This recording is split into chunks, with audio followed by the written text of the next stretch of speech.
मैं हूं जदीद वर्ल्ड मेटल से पाकिस्तान के साथ इस वक्त मौजूद है अख्तराबाद फर्नीचर मार्केट में। हमारे साथ मौजूद है हाफिज साहब। आइन से बात देखिए, इस वक्त मुल्क की हालात ऐसे हैं कि इसमें बहुत अनसर्टिनिटी है।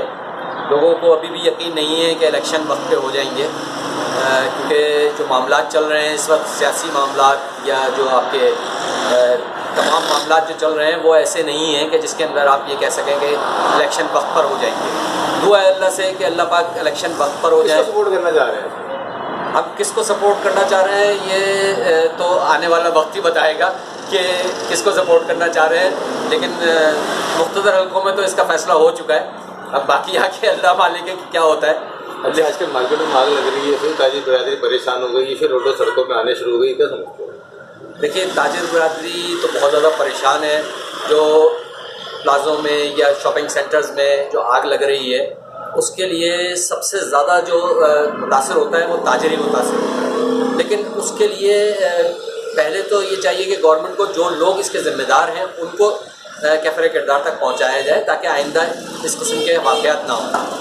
उन आग लगने की वजह से बजाय इसके कि ताजिरों को कुछ रिलीफ मिले, वो ताजिर बेचारे परेशान हो जाते हैं और फिर वो मजबूरन उनको स्ट्राइक करनी पड़ती है, धरने देने पड़ते हैं, जिसकी वजह से उनका कारोबार बंद कर दिया जाता है। तो उन लोगों को रिलीफ मिलना चाहिए और जो इसके ज़िम्मेदार हैं असल, उनको कैफ़रे किरदार तक पहुँचाना चाहिए। तो क्या समझते हैं जो लोग बेरोजगार होंगे बेचारे की रोज़गार कहाँ जाएगा? देखिए, जो लोग बेरोज़गार होंगे तो जाहिर सी बात है कि ये तो एक माशरे का हिस्सा है कि जो लोग बेरोज़गार होते हैं फिर वो किसी न किसी इंतहा को पहुंचती है वो बेरोज़गारी, और फिर उसके अंदर क्राइम जन्म लेते हैं।